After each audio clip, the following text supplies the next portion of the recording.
അപ്പൊ നമ്മൾ ഉണ്ടാക്കാൻ പോകുന്നത് 2 ഇൻഗ്രീഡിയൻസ് മാത്രമുള്ള ഒരു പായസം. പായസം പോലെ സാധനം. അതെ ഗൈസ്, വെറും 2 ഇൻഗ്രീഡിയൻസ് വെച്ച് മാത്രമാണ് സംഭവം ഉണ്ടാക്കുന്നത്. ഇതുണ്ടാക്കാൻ ആദ്യം വേണ്ട ഇൻഗ്രീഡിയൻസ് ആണ്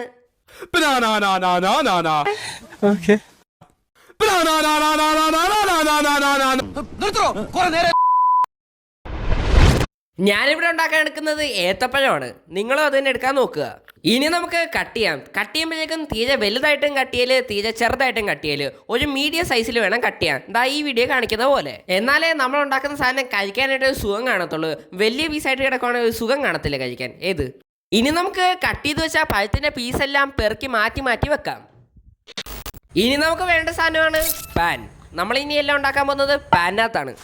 ഇപ്പം നമ്മൾ എടുത്തു വെച്ചിരിക്കുന്ന പാനിനകത്തോട്ട് നമ്മൾ നേരത്തെ കട്ട് ചെയ്ത് വെച്ച പഴത്തിൻ്റെ പീസെല്ലാം കൂടി നേരെ അങ്ങ് ഇട്ട് കൊടുക്കാം.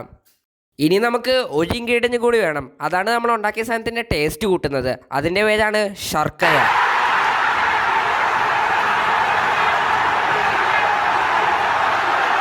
ഇനി നമ്മൾ കട്ട് ചെയ്ത് വെച്ചിരിക്കുന്ന പഴത്തിൻ്റെ മേലോട്ട് നേരെ മെയിൻ സാധനമായ ശർക്കരയും ഇട്ട് കൊടുക്കാം.